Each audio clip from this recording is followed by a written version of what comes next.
Hey guys, Yips here, coming at you with another video, and today I want to talk with you guys about the talent Dark Soul Misery. The reason I want to talk with you guys about Dark Soul Misery today is because it's much different than past iterations of the talent, and it has different uses than the past iteration of the talent, and hopefully in this video I'll give experienced warlocks as well as beginner ones a lot of insight towards the talent and how to use it and how to think about using it.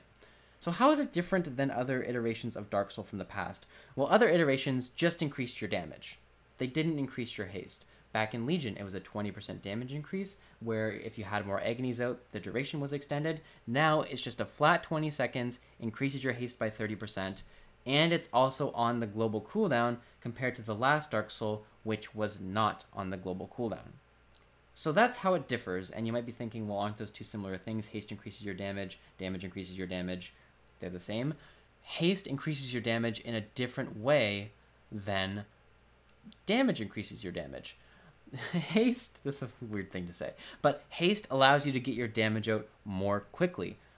So for example, you know, if I had 4 targets here and I was to do a damage rotation and I was to cast Seed, put my agonies out, the Seed will pop.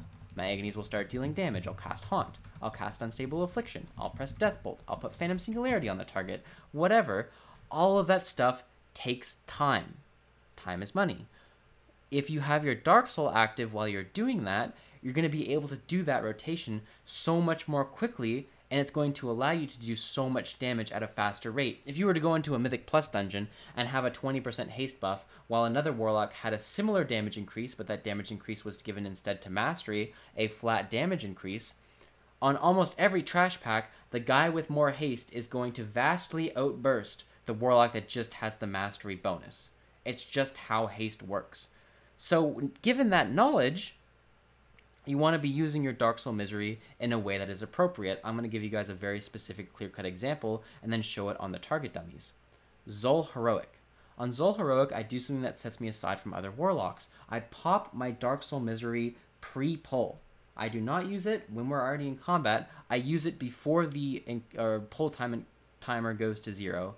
The reason being is because there's 4 Krogs, 2 Blood Hexers, Crusher, and Zol available to me.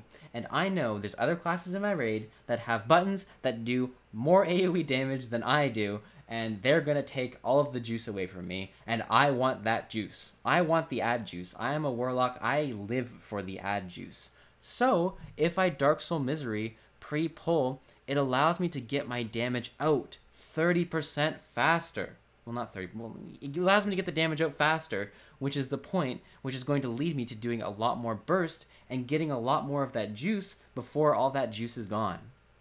So, let's kind of just show this on the training dummies. So, you know, the standard Warlock opener is going to be Seed of Corruption, get your agonies out, Phantom Singularity, Haunt, Unstable Affliction, just maximizing getting your DPS out quickly, right?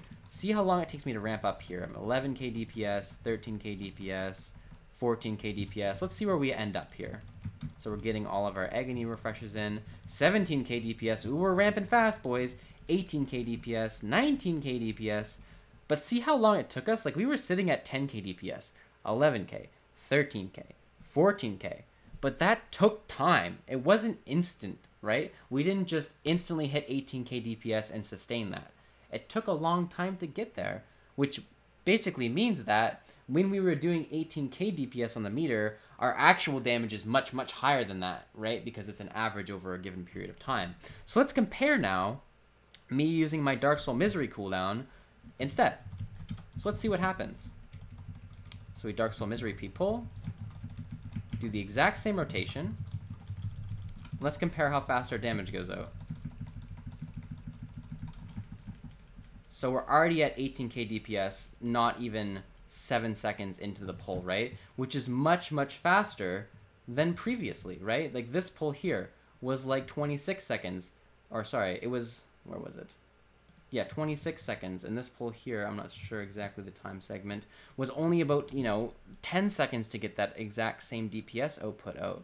So it's much, much, much more efficient for you to use your Dark Soul sooner if mobs are not going to live as long, because it's going to allow you to get that damage out faster. And this can apply to so many scenarios in Raid. Think Zekphos, think Zol, think even, what's that one boss dude called? Raid content, Oldir, Mithrax. Think Mithrax, or even Wormboy. I've started to use my Dark Soul pre-pull on the beginning of the encounter to get more damage out on the tentacles. So yeah, there's a lot of scenarios where you want to be Dark Souling before you start to deal damage, and to be using it before, you know, ads spawn and stuff like that, so you can get that juice out faster, so you can apply yourself more as an Affliction Warlock to those targets. So anyways, hopefully this gives you some thought about the talent and how to use it properly in a raid encounter. Thanks for watching the video. Thanks for hanging out. Yips here, and I'll talk to you guys later.